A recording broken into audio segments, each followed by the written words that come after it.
Hello, hello, and welcome, Triumph family. I am Isabel David, and we're going to welcome Jason David here.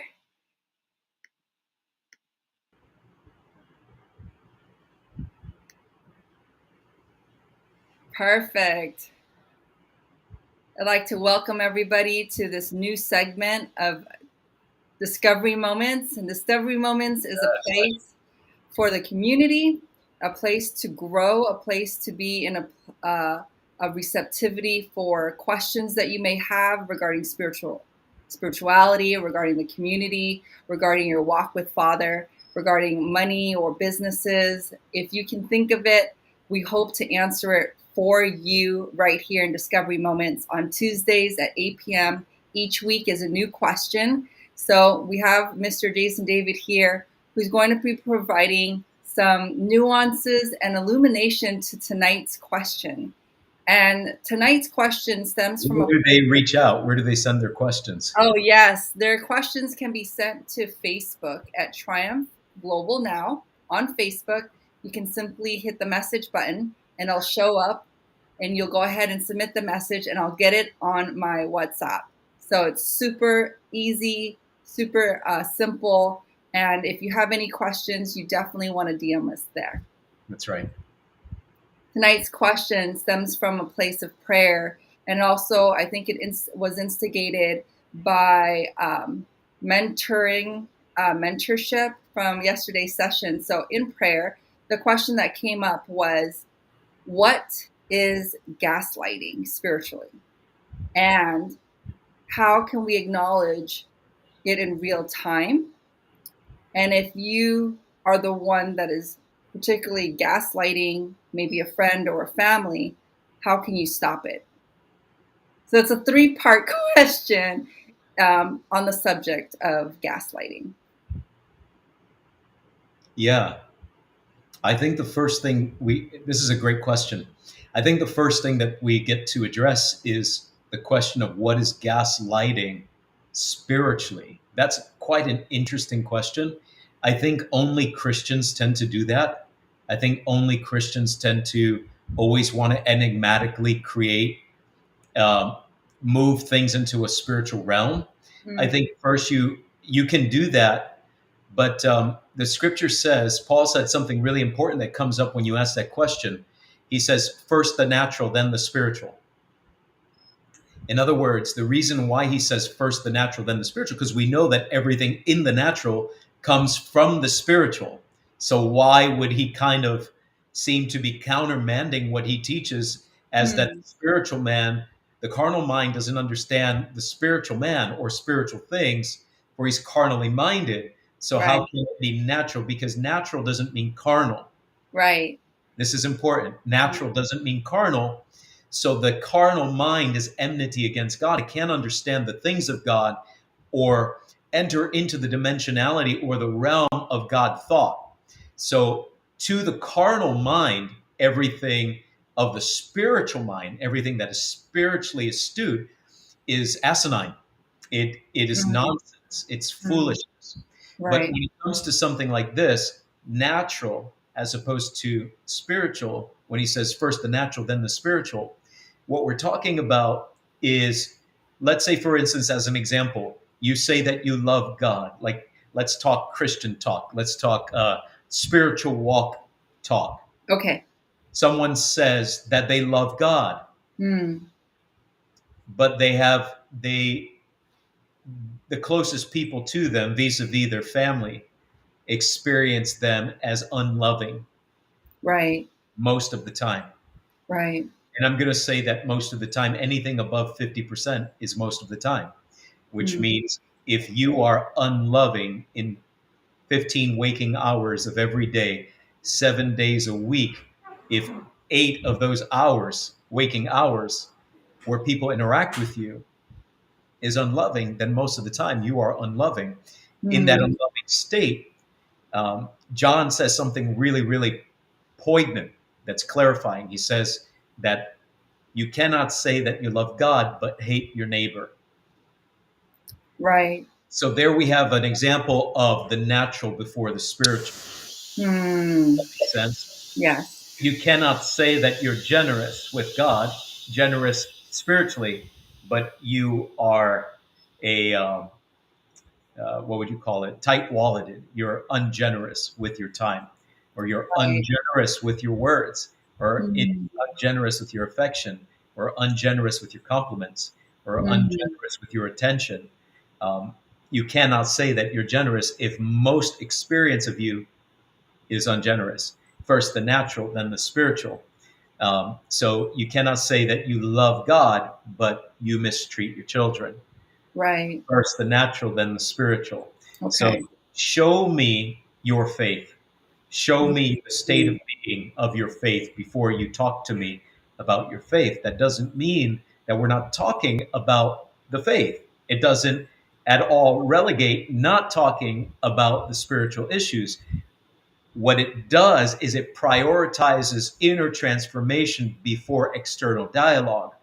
It prioritizes internal behavior. It prioritizes the transformation of the being and what we communicate through our beingness before speaking about what we want to be, if that makes sense. So Right. first the natural, then the spiritual. So when we ask what is gaslighting spiritually, we can kind of get a miss from first understanding the dynamics of how gaslighting appears. Okay. So let's try to finesse this a little bit. So the second question was the first question: what's gaslighting spiritually? And then what was the second question? The second question is, how can we see, again, this is if somebody was to gaslight another person, how do we acknowledge that it's actually happening real time? What are Right, some of the symptoms or the signs? right, right. So let's give a little backdrop. So what are the symptoms and the signs so that you can see it? And it sounds like this question is coming from the idea of someone feeling that they are gaslighting others or they have gaslighted others. So Right. then there's this question of, well, I love God. I know that I love God and I love myself, but there's something going on in me that I'm doing this. So is there a spiritual reality behind it? What is that? And then, how can I see it in myself and how can I stop it? And then the top question of the spiritual part of it seems to be they're wanting to know if there's something spiritually fueling that thing so that they can really get at it and Right. get free from this thing. Well, that's Right. a really really good. Now I understand. Does I feel like that's where the question's coming from. So for the tribe, for the community, if that resonates with you, then play with us here as I seek to answer this as best as I can. Number one, if you are struggling and you find yourself doing something that is hurtful, let's just start there. If someone finds himself doing something that's hurtful to other people and they don't want to be that person anymore, the first step is awareness. So as soon as you're aware of something, um, you have now the potentiality of getting free from it. Because first, awareness must happen so that you can observe. It creates an identity shift where you are no longer embroiled in being identified with your emotions or with the thoughts that you're having or with the actions and the behaviors that you've had. You can own them. You could say, yes, I've done those behaviors. It's true. And those things are bad. And that is wrong. And that is unloving. But the awareness allows the person to enter into that admission. They get, for the first time, they see contrast. So when a child is being raised, when we're children and we're being raised, if a parent is a narcissistic person and a narcissistic parent, and there's gaslighting happening in the family dynamic, Right. a child only sees their parents as little gods to them.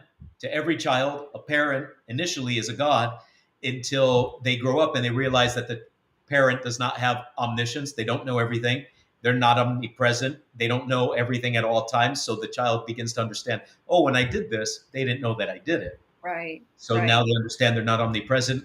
Then they begin to understand they're not omnipotent, they're not all powerful, because when the child sees someone exert their will against their parents and their parents bend to that person's will, they're not omnipotent. So then the child begins to experiment in exerting their own will in the presence of the parent to see what the power dynamics are like between these two gods. Does that make sense? Right. In essence. So if you were raised in an environment like this, a child, a human being, does not know that that's not love. So they, in their mind, they twist the concepts of parenting and family and being a child and being an adult and marriage together with these behaviors, these antics, these dynamics, and the dynamics get interpreted as love to the detriment of the being. So when they get married or they're dating or they have close friends and they begin to gaslight them or employ narcissistic tactics and tendencies towards their quote unquote loved ones, they don't really know that that's not love. And they don't really know that that's not family. That's why anyone that was raised in a family where they fight, argue, scream, yell, throw things, pounce on the floor, slam doors, whatever it is, if they don't become aware that that's unhealthy and then get free from it, heal and reprogram, when they get married, they're by nature going to do the same thing. Right. By nature, no matter how romantic the beginning of the relationship was, like begets like, frequency draws frequency, and they will get together with someone either with a similar background or that will allow that to happen in their space and tolerate it, because whatever we tolerate perpetuates. Right. And so what will happen is, until they have awareness of these dynamics and someone reveals it to them, or they hear it online, or they're watching the discovery moment and they're hearing these things, well, until that moment, they're not aware. So they do not have the power for transformation because they don't know that it's bad. So Paul said in Romans 7, St. Paul said, before I had the law, I had not sinned. Hear that. Before I had the law, I had not sinned, because the law illuminates what is bad and what is good. So Right. he says, the law being perfect showed me what it was to covet, and showed me what it was to lie or to steal or to bear false witness, showed me it was to lack integrity and what integrity was. So it was a measure and a light. And he said, but then through the law, sin, seizing the opportunity afforded by the law in my consciousness, took the opportunity and slew me. What he's saying is, a lot of times when we first become aware of something that's not good for us, something that hurts us, something that's in us that we do or that we be, because doing comes from being. So some things inside of us, we feel so guilty that we can almost collapse. Right. And end up fueling the dynamic more. Right. So we now focus, I don't want to be bad. So since we're focused on not being bad, what are we focused on? Being bad. Right. So when you're saying, I don't want to do this, what are you thinking about? What you don't want to do. Therefore, you will do the thing that you're thinking about the most. So the law, Paul said in that same chapter in Romans 7, the law is spiritual, but it doesn't make anyone perfect. So becoming aware or conscious has nothing to do with perfection or transformation. And this is what people get to feel relieved at, feeling that it's not them, they're not broken. Wow, I have this awareness, but I can't fix myself, because awareness and consciousness does not fix anything. It just opens the door to know that you have a diagnosis and now you need a healer. So, number one is, anything destructive comes from the nature of sin, the disalignment of the disaligned beingness of a human being, being out of form and function with the original design that God designed us in. So sin means hamartia, is the Greek word hamartia, which means out of alignment with original design, or bent, broken, dysfunctional, out of alignment. So I like to use the example, as you know, of an arrow and an archery. You have a bow and an arrow, and you could be a master archer, but if that arrow is bent, you're not going to hit the target. Right.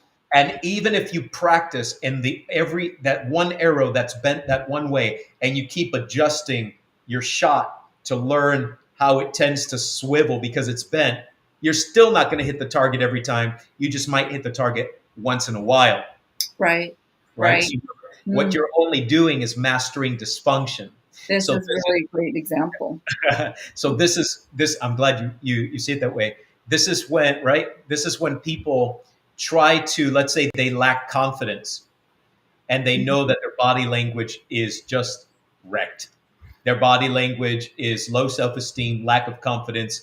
They don't hold themselves well. They don't walk well. They don't stand well. So they watch a little YouTube video and they learn body language mechanics. And when they learn that, they start standing up straight. They start taking a poise and a posture, but they have not transformed the inner self. So then it collapses sooner or later. Right. Right. Because they have not had an identity shift. So first, and I'm going to use that as a bridge, first, realize that anything destructive doesn't come from God. I'm going to make this simple. Anything destructive doesn't come from spirit. It comes from sin. And anything that's sinful, that's based on lying, which gaslighting is based on lying, the scripture says that the fallen one, Lucifer or Satan, Hasatan, is the father of all lies. So if he's the father of all lies, then gaslighting is in his domain. Oh, wow. So the spiritual reality of gaslighting. So let me ask you a question. Why do people lie? Why does anyone lie? They don't want to get caught. They don't want somebody to see that they're bad. Right. To see that they're bad, right? So people lie out of fear. Fear of rejection, fear of separation, fear of loss, whether it's, and you can go into all these in the branches, like loss of what? Maybe relational status, loss of how they think the person views them. Right. Right. Right. So there is the sense that within the loss, there could be a loss of a job. It could be a loss of monetary gain. It could be a loss of love. They can perceive that they lose love, lose affection, lose attention, right? But so therefore, within that fear, the lie of separation exists in that fear. And within the lie of separation and the lie of loss of love, there is the lie that they themselves are already separate from God and already separate from everything else. So their frequency, and for those of you that are born again believers and you're Bible people and church people and from the churchianity realm and maybe not used to triumph, we use the word frequency because it has nothing to do with pseudo religion. It's just a fact. Everything has a frequency. Everything has a hertz, gigahertz or hertz frequency signature. And so when someone is resonating, when someone is in love, you can go research this. I don't need to do the work. I've done the work. Their hertz are high. So love is at a hertz of above 800 hertz. When someone is in fear and anxiety, they're below 120 hertz. They're at 100 hertz, 90 hertz. So when you're in dismay, when you're in fear and in anxiety, you're resonating under 100 hertz. That's 900 hertz away from love. Wow. So you're resonating at 90% loss of who you're truly designed to be and 90% loss of who God is. So in order for you to resonate in fear, anxiety, scarcity, not enoughness, that fuels the lie. I see. Jesus the Christ said, the enemy seeks to steal, kill, and destroy, but I have come that you may have life and life more abundantly. Yeah. Life resonates above 1,000 hertz that we know of already. I would say that life, because God is life and God is light, it probably resonates above 5,000 hertz. So when God shows up, he's resonating probably in 10,000 hertz, right? Amazing. So your light, which is uncreated light, God is uncreated light that God is also love. God is love, God is light. So if God is love and God is light, the scripture says that the light of God is the life of men, which then can also be translated, the love that is God, that is light, is our life. So Hmm. light resonates at a constant existential rate of recreativity. Lying is a destructive force. Bearing false witness is a destructive force. So Hmm. gaslighting is a tactic of lying that has to do with exactly what the Ten Commandments say: you should not bear false witness against your neighbor. The full commission of that commandment, as people know it, because that word commandment is not the Jewish original word phrase. In the Torah, it doesn't say translate from Hebrew to English as the Ten Commandments. We call it that. Hmm. It was called the messages, the phrases of God, the Wow. ideation of God, the Yes. principles of Yahweh. And so that principle that he released of, it doesn't say you shall not lie. It says you shall not bear false witness against your neighbor. So Hmm. gaslighting is exactly bearing false witness against your neighbor. So which means gaslighting is of the flesh, which is fueled by the liar, the father of lies, from a place of scarcity, unworthiness, not enoughness, fear, doubt, dismay, anxiety, Hmm. a sense of loss. And so, Hmm. if you even think about it, when a nation is protecting itself, right? When a nation is protecting itself against tyranny and they send out spies, those spies are living a lie, Right. okay? Right. But Hmm. they're living a lie for the protection of not of being discreet to not share the secrets of the nation with other nations. Right. Right. That's So so good. That's so good. the front that they're putting is to somewhat disclose and hedge in the privacy of the country, but it's based on fear, Hmm. because the country fears that if that intelligence gets out, their enemies would destroy them. Wow. That's so good. So So good. so all of this doesn't exist in the kingdom of heaven. It Hmm. doesn't exist in the realities of the domain of the children of God. This Exactly. is why Paul says, and those of you that once lied, lie no more, tell the truth. If you once were a thief, you're now a servant and a giver. So you're no longer what you were, you're a new creation. So that's the background of the spiritual reality of gaslighting.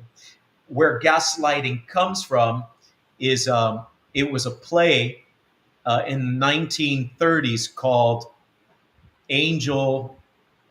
If I misquote me, but you can look it up, Google it. It's called Angel something. And Alfred Hitchcock, the early film writer, um, wrote a movie in the late 1930s, early 40s called the Gaslight. Hmm. And in the movie Gaslight, the movie was about a husband that was trying to steal. And remember, these are all Alfred Hitchcock movies. They're black and white, very slow, right? Very slow. People got to remember they created movies that were very slow based on simple premises. Yes. Yes. The premise was there was a husband who was trying to steal his wife's jewelry, this like Hmm. little fortune that she had somewhere.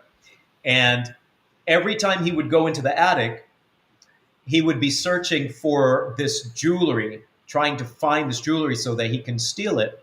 But every time he went into the attic, there was this gas light that would dim in the house. And so his wife would say to him, there's this thing going on. I don't know what you're doing, or what are you doing? Well, every time you're doing the gas light goes down, and he's like, no, you're imagining things. No, that's not. I don't know. You're making stuff up. That's gaslighting. Hmm. When you say to someone, when they know it, they have proof, and you tell them, no, that didn't. No, you're wrong. You're wrong. It didn't happen that way.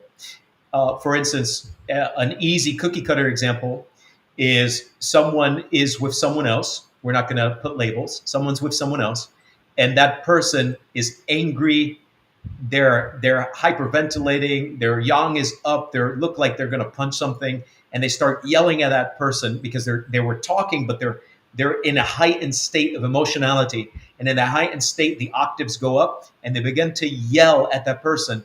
And as they're yelling, the other individual at some point says, "But please don't yell at me." And the person says, "I'm not yelling at you." That's gaslighting. That's a very cookie cutter presentation of gaslighting. Okay. Now, if the person says, "Oh my God, I did raise my voice, I apologize," that has nothing to do with gaslighting. It's completely honest, completely present. It just means they got caught up in their emotions, right? But um, uh, hold on one second. I want to, because I have my own notes. As you know, I'm a coach and a mentor, and I have my own notes. Let me go into my file. I want to give people a quick rundown of some examples. Is that cool? That'd be Because great. this goes into the second question. How do you see the signs? Number one, moments like this. Number two, do research. Awareness is key. Do research and find out what are signals of gaslighting and how to see them in yourself and how to see them in others. When you become aware, now you can ask God to deliver you. Now you can ask God for freedom, and God might send you to a neuroplastic tactician like me, someone who practices neurogenesis and neuroplasticity work, so that you can actually get free through prayer, but then also free the mind and free the brain and rewrite the programming. Yes. So we'll Okay. do this real quick, and go ahead. You're going to say something. Well, no, I was thinking this is great. I think that this is going to be so helpful to many friends and families and communities because this word is really new, right? I had never knew about this word until it was mentioned a couple years ago. So I think this is coming into the forefront and understanding it and also breaking free from it is it's a huge win. So please continue. Yeah, it's coming to the forefront because people are very interested in healing and getting free from their traumas and their hurts. And I hope that people realize. I believe that people will realize that it's important to heal the soul, but there's a difference between catharsis, therapy, and liberation. Right. Right. Liberation is becoming a brand new being, and liberation means there's no longer the presence of the old. And Right. so I want to say to people, it is possible for you to get liberated by your creator, because when your car has an issue, if you know someone that owns a Lamborghini, they don't go to a mom and pop shop to fix the Lamborghini or to maintenance it. They go to the manufacturer to maintenance their Yeah. Lamborghini, if you Yes. know what I'm saying. So Yes. if you are one of the most superb created beings, created to reflect and bear the image of God, then you need to also go to God and trust God to transform and heal you. So let's go into some. I have a lot. I have 56 exciting things written down, but I'm going to share 10. Okay. Thank you. Okay. So one gaslighting sign in a relationship. So this is in the context of within exchanges with people in a consistent basis, is lying about or denying something and refusing to admit the lie even when you show them proof. So just like I said, the person's yelling, the person says, "Please don't yell at me," and they say, "I'm not yelling." They're in the moment, there's proof.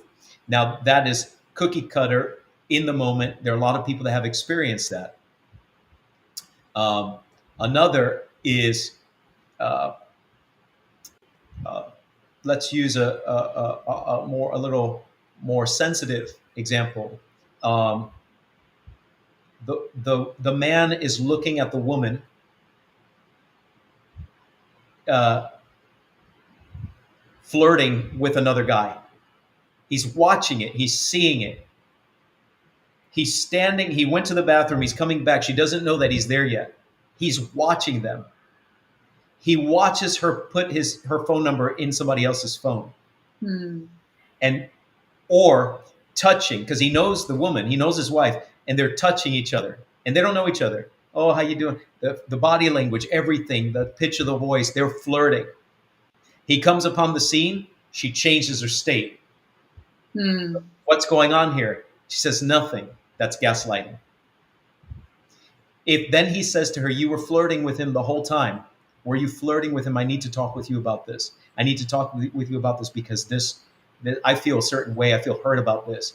You were Mm. flirting with that gentleman. And she goes, no, I wasn't. Were you talking at this pitch? Were you leaning into his body? Were you touching his shoulder? Did you touch his forearm? Did you turn your feet towards him? Are all these gestures or flirtation? And she goes, yeah, those are gestures of flirtation. He goes, were you doing them? Yes. You were flirting. No, I wasn't. Mm. That's gaslighting. Okay. Number two, insisting that an event or behavior you witnessed never happened and that the person is remembering it wrong. Right. Okay. So this is where someone did something, they feel bad about it, and the person is calling them to account to it. And then when they bring it back up, the person says, no, no, no, that didn't happen. But before there was consensus that it did happen. And now they're saying it didn't happen. And now as time, professional, or it's horrible to say professional, but people that are akin to gaslighting, they will even use time to rewrite a memory. So an occurrence. So every time they bring up that subject over months, they'll change it little by little. And that is a form of gaslighting, because gaslighting is a form of bearing false witness, but it's a manipulation tactic. Okay. Number three, spreading rumors and gossip about you, or telling you that the other people are gossiping about you. Mm. Why would someone do that? Well, they might not like you having too many friends. So they'll say that someone said something about you so that you won't hang out with them anymore. They're gaslighting you. So notice bearing false witness. They're bearing false witness about what someone did, that no one did anything. And then they're telling you about it to produce distance between you and these people. Another form of gaslighting is, and this is in what I call inverted gaslighting. This is when an individual wants to manipulate, let's say, the sympathies of their spouse. And this is so sad that this happens, but we need to inform the people so that they know that this is true. And they want their spouse to feel jealous. Mm. And so they'll say, oh, this woman was flirting, if it was a guy, this woman was flirting with me today. And, I had to keep pushing her off of me and stuff. And then they'll put themselves in relationship with that individual just to make that person jealous when that person never flirted with them. Mm. I call that inverted gaslighting, because they're trying to produce a response in the other person. Does that make sense? Yeah, that makes sense. So this kind of goes into the spreading rumors or gossip about you. So this would be a narcissists do this. It's called triangulation. So let's say your boss has an issue with you, but they haven't confronted you about it in a healthy way, in a supportive way. Right. So they go talk to a different employee about you, and then they create gossip or an issue, and they say, maybe if you think about it, go talk to them about it. That's triangulation with gaslighting. Okay.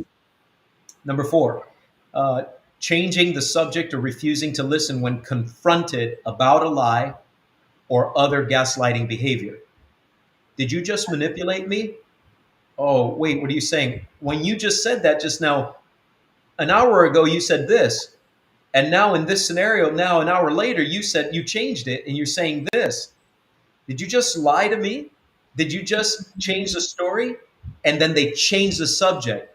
Oh, what are we doing tonight? By the way, wait, I'll talk to you about that in a minute. We could talk about that, but by the way, they'll change the subject. Or if their tactic is defensive, they'll say, what about you? What about what you did? I'm doing this because of what you did. And that's another form of gaslighting. Number five, telling you that you overreact when you call them out. Why are you making a big issue about this? You're calling them out on the gaslighting or the lying or the manipulation or something that they were irresponsible about, or inappropriate behavior or inappropriate gesture, and you're calling them out, and they reduce your value, and they say, why are you making this a big deal? You're always overreacting. You see, you're a bad person. You're always overreacting. Got it. Now, I'm going to insert something here. Someone who is addicted in their nature, they have a narcissistic behavior beingness, because people get to know narcissism is narcissism is a true clinical narcissism is a personality type. It's not just a behavior.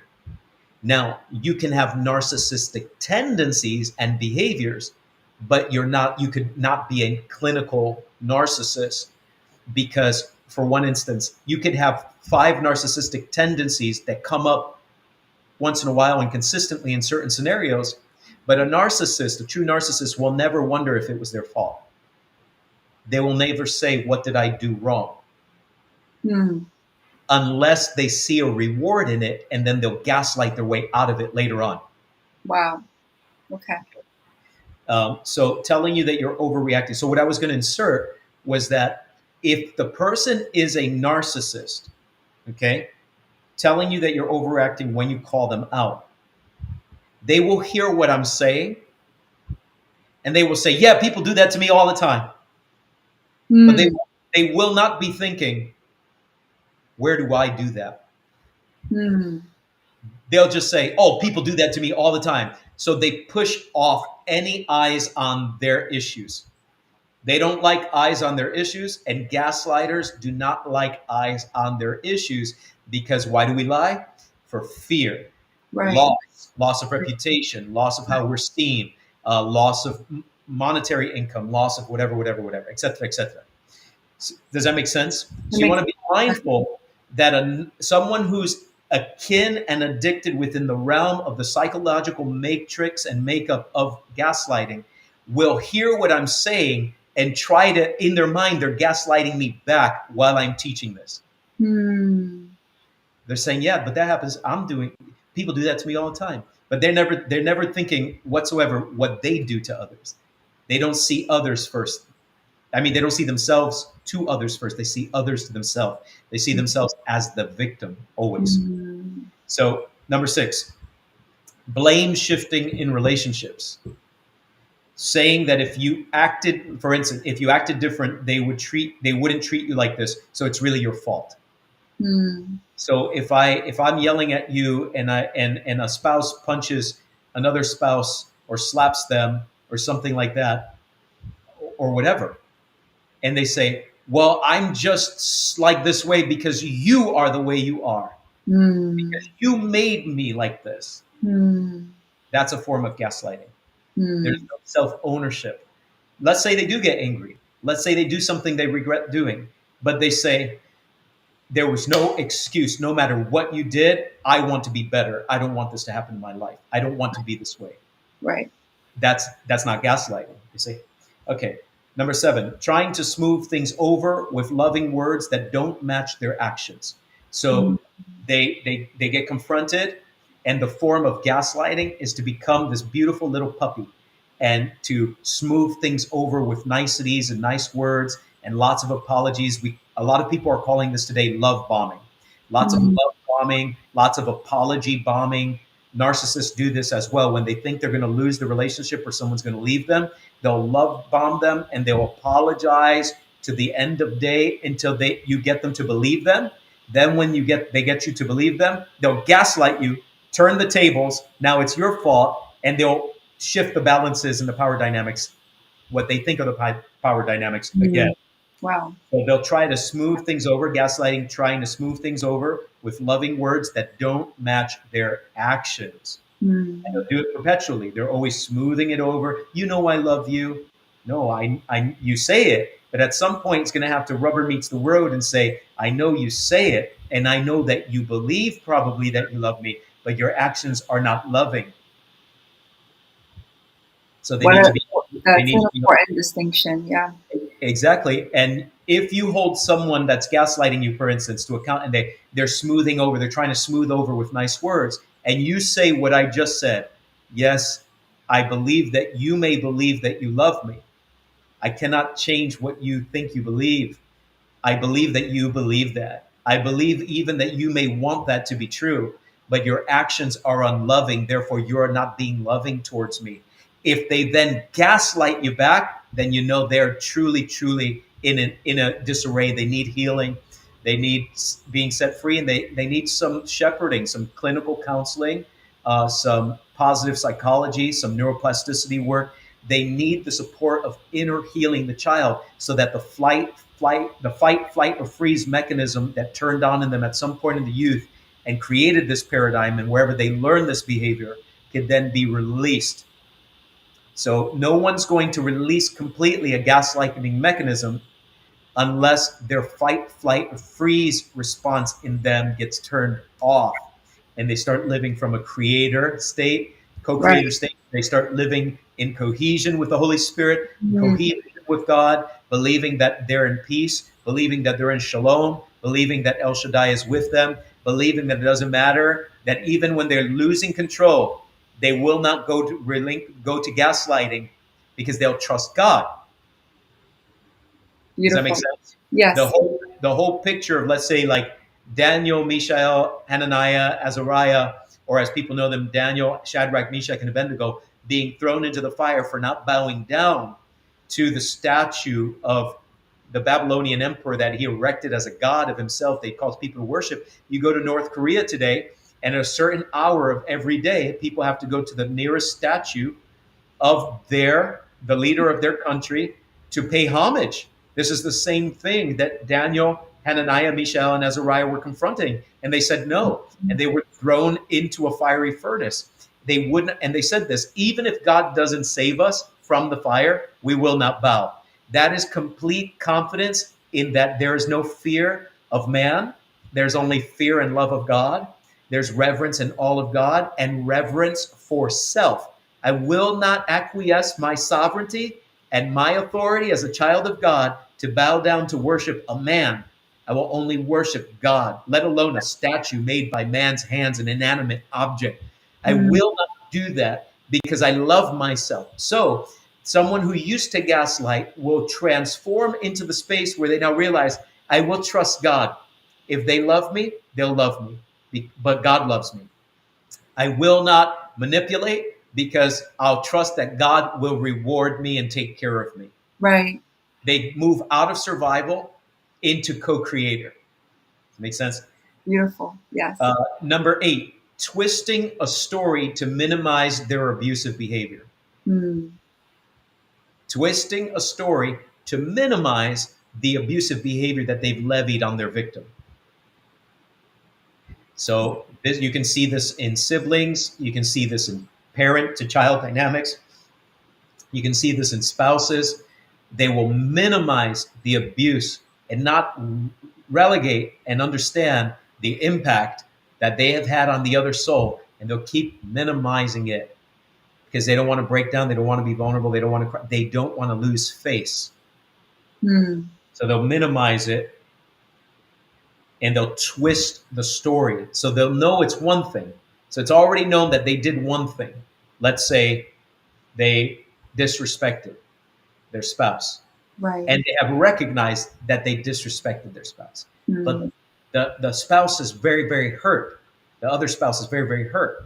And they're talking about it. But as they talk about it to the gaslighter, they're seeing to them how bad they are, per se, how bad this moment is, and they can't handle it. So they'll start to minimize, to soothe it, so that they don't lose face and they don't feel like their whole world has collapsed, Right. because their identity is in the mask that they wear and the Mm. mask that they want people to see them as. Does that make sense? Yeah. And and again, masquerading. Mm. Satan masquerades as an angel of light. So he does this to the whole world. He minimizes the abuse of this world system. Oh, you Mm. see, I give you Wow. reward. Oh, you see, now I give you social media and people follow you and press hearts, and but you don't, now you don't have people coming to your house anymore like people used to, and the ionosphere of hugging each other and coming into the same consciousness and eating together and breaking bread, and crying together and rejoicing together. No, no, no. This is all, but he doesn't apologize. He just minimizes it. No, no, no. There's more issues breeding, but I'll give you more band-aids for it. Just keep doing what you're doing, Mm. right? Right. Mm. Minimizing their hurtful behaviors or words by saying something like, it was just a joke, or Mm. you're way too sensitive. Mm. And so maybe a sister is talking to another sister and she makes a jabbing, sarcastic joke at the expense of her sister. And the sister says, why did you say that like that? And the sister's like, well, wait, but why are you taking this so seriously? No, why'd you say that? You could feel the energy that that was wrong what she did. But she goes, no, no, no. Oh, you're just so sensitive. I can't even play with you. No, it's okay. Mm. It's just that you're so sensitive. No, it's that you said this and this is wrong. And this Mm. is disrespectful. How can you say that to me? And you do it all the time. You do it on a regular basis. Oh, you know what? I guess you're just so sensitive. I know that I was just playing. I just won't play with you. And they'll highlight the word you. I just won't Mm. play with you that way, which is another jig.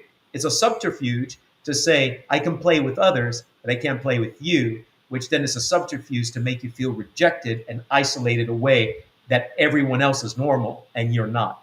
Wow. So they'll Wow. say, you're way too sensitive. It was just a joke. But they won't, a healthy person will say, maybe they slipped, or maybe something that the way their mother used to act or their father used to act, there was a moment where it just came out of their personality, and their friend or their sister says, did you just wait, hold on. Did you just say that to me? Did you just joke like that? That's not funny. Oh my God, what did I? And they become aware and go, no, you said this like this. Did you realize what that means? So a true friend will say, do you realize what that means? They'll ask first, qualify Mm. the question. Do you realize what you're doing? And they go, and they say, well, when you say that like this and like this, that hurts. That was wrong. And I feel disrespected. And the person goes, oh my God, so when that happens, oh my God, my husband's right. I've been doing that and he was right. So it's the same for you. Yes, it's the same for everyone.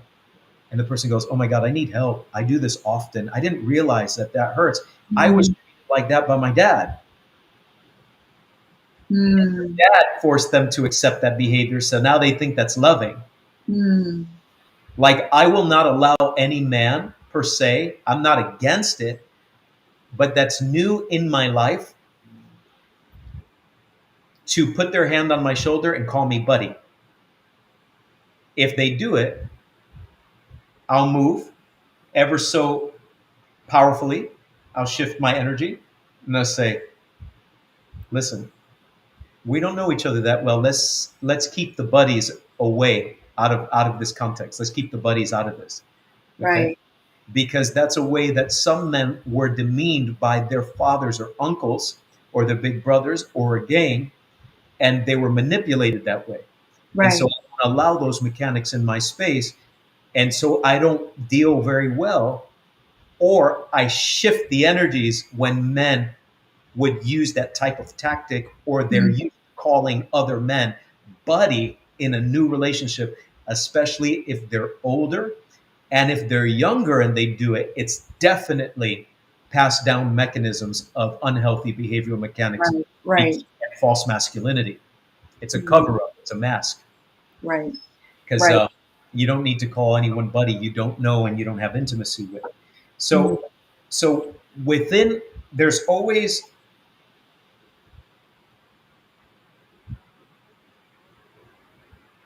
I'm just looking at my list here and see if there's anything else.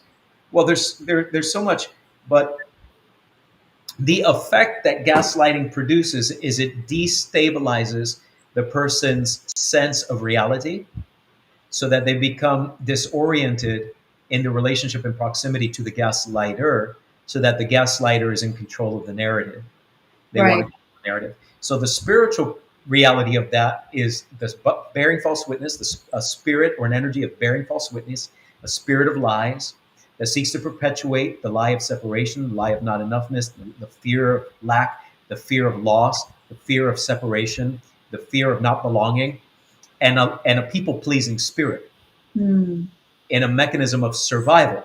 In that mechanism of survival, God can set you free from that. So first, you want to expose yourself to what are these gaslighting tactics? What do they Mm. tend to look like? Make sure you're reading it from professionals, from Mm. neuroplasticity psychologists, from clinicians, from therapists, from family therapists, from couples therapists. Right. Read it from there first, and then you could sublimate that with, let's say, people that are coaches that are making videos from their own experience. They went through the journey, they got free from gaslighting, got free from gaslighters, got free from narcissistic relationships, and they've been free for years and they have these great healthy relationships. And now maybe they've made some YouTube videos describing the journey, describing what certain women behave like when they're gaslighting, what certain men behave like when they're gaslighting, and how to, and now you feel your awareness, and now you want to do this. Ask God to set you free. Believe that God has set you free. Receive the freedom that He has to give you, but there must be an identity shift. So then make a list of all the things that you did, what your mechanisms were in the past, all the gaslighting tactics that you have actually employed, and the ones that you're tempted to employ. Mm. Then next to it, write down what scenarios tend to trigger, when does it usually happen? So you're writing the old script down. Now in a new page, you're going to write down you're going to write the scenarios on the left, and on the right, you're going to write what your new responses and state of being is going to be, even if that is just saying, I'm feeling a bit vulnerable. I don't know what to say. I'm feeling a little unsafe. It's not you. Because someone saying that they feel unsafe could also be a form of gaslighting. Sometimes people are being confronted in a healthy way, and they'll say, I just feel unsafe. I just feel unsafe. That's them gaslighting the person that's lovingly supporting and trying to help them by sharing the truth with them in a loving way and in a respectful and healthy way, to try to make them seem like they're the hostile one, and then now they're the victim because they're being exposed or confronted. So you have to be careful with these pseudo psychology things that have come up in the pseudo personality development psychology realm, and people saying, well, I'm not safe. Well, sometimes in order for you to transform, the old program will feel unsafe. The old mechanisms of you will feel unsafe. When you're next to a massively healthy person and you are still toxic, you will feel unsafe around them. When you are around a prophet, let's say, or a prophetess, sometimes you'll feel like they see through you. So you feel a little unsafe. But then the mechanism is, well, God sees through me. God sees all of me, yet I'm safe, right? This is why sometimes people, when they're maybe living a way that they know is not ideal, not right, or not righteous, they won't pray, because they don't want to be in God's presence where they have to be confronted, which Right. means they need love will lovingly confront them, and which means that then they get to lovingly confront themselves. Right. So these are things that I hope helps people. This is a simple practice of identity shifting. And then now every day when you're in prayer, don't make it all about that, but see yourself operating from this new place and get ahead of the curve. If something's happening, and if you're in a relationship and you've discovered that you have been gaslighting a lot, once you deal with yourself and get a good grip of that with God and with yourself, speak with your spouse about it. Apologize, bring it to the forefront, confess it. Every time I did it, be specific. This is what, because the gaslighting mechanism doesn't like to be specific. Right. People that are traumatized and they have these mechanisms, they don't like specific, they like general. Well, you know why I'm sorry. And they might start really well, darling. They've got tears in the eyes. I just want to say, I'm really, really sorry for what you experienced and what I did, kind of did, didn't mean to do. You see, the mechanism's trying to make light still, trying to minimize still, maybe trying to twist still, maybe still trying to change what happened still. So they don't want to admit it. So commit to admit it. That is a major step. Commit to say it in detail. When I said it like this, when I said it this way, I manipulated you. I distorted that. It's not intent. I want to be a good person. I'm coming to realize that I've done these things. It's inside of me. Forgive me. When I manipulated your thoughts, when I flirted with that guy based on what I said before, right? When I had that lustful thing for that man or for that woman, when I was talking in DMs, you know what I mean, and you found it, but I said no, I wasn't doing that. It's not true. Forgive me. You want to address. They need to confess in detail because narcissist tendencies and gaslighting tendencies, by nature, the tendency, the program does not want to confront in detail. So Mm. confess and apologize in detail and get ready to feel vulnerable because get ready for the silence. Someone does not need to respond to you immediately. So you must be comfortable in the time of the silence while your spouse is processing it. Because one of the things that gaslighting tendencies and narcissistic tendencies don't like is silence. Or what are Mm. you thinking? What are you thinking? Come on, tell me something, tell me something, tell me something, tell me something. And it's aggressive because it wants to control the narrative. But if you're willing to wait, you just sit there and say, I know you may need time. Do you want to keep talking about this? Thank you for listening to me. Um, thank you. And again, I apologize. And now the other mechanism they have to deal with in that moment, the love bombing, the over apologizing, the smoothing things over with words. So when they feel that prompting, if they wrote down their identity shifting lists, they'll be aware. They can have even a little notebook next to them while they're having the discussion, just to make sure when something comes up, they go, "Oh, that's that trying to minimize mechanism." And they go, "Okay, and they can say to their spouse, if I'm silent, I'm just processing myself to make sure I don't do this list. By the way, here's the list that I came up with. Would you like to add to it?" Mm. That's powerful. It's very vulnerable. If you have been gaslighting your spouse or your loved one and you've made a list to get free and you're doing the identity shifting practice, give them the list and say, are you aware of any other moments of certain gaslighting tactics? Maybe the spouse says, well, I'm not as astute. You've probably been reading about it. So why don't we read the what's already been discovered and go watch some videos and see Wow. and go that right there and be loving about it. Say, you see that right there.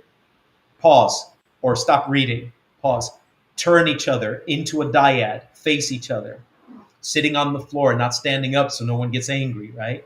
Yeah. Sitting on the floor or sitting on the bed facing each other and say, you see, you do that thing. And let me remind you, be specific. Never tell someone they do something and you can't tell them when they did it and how they did it. Be specific. You gaslight it like that. Remember, like 3 months ago, we were in the car and we were coming from this place after that event, or we were whatever it was. Detail and say that. Do you remember? Yes, I remember. Now, if you are the one that's admitting, you have to admit, yes, I do remember. If bring it up and remember it, and then don't change it. Say, Mm. okay, I see your point. I see your point. And then if you're someone that's been gaslighting, own the transformation. You can ask your spouse for help where they're willing to help, but you must own that you're going to be helping yourself. The burden of transformation is upon you, not upon them. Absolutely. So Absolutely. God can set you free.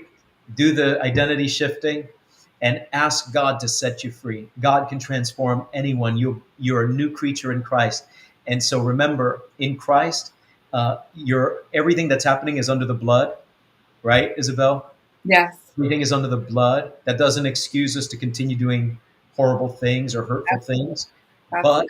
there is so much grace, there is so much compassion, but you need to allow faith to do a sure work inside of you where you know that you are a new creature in Christ and there's no condemnation for those that are in Christ Jesus. For behold, the old has passed away. Behold, all things have been made new.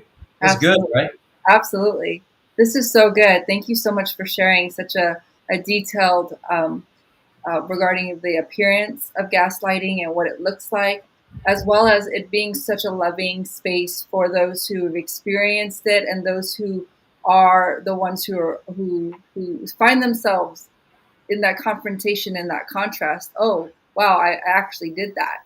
So I think that family, if you are seeing this for the first time, I want to say we are a spiritual community all over the world. We're here to grow with one another. We're here to see that each other grow the likeness of Christ. This is our ethos in Triumph. If this has blessed you, we would love to hear from you. And if you're healing from this, if you're healing from gaslighting or narcissism, or you find yourself with these tendencies and also are healing, and you're looking to get help, and you're trying this identity shift and it's working for you, we would love to hear from you. And with that, good night, family, and God bless. Take care.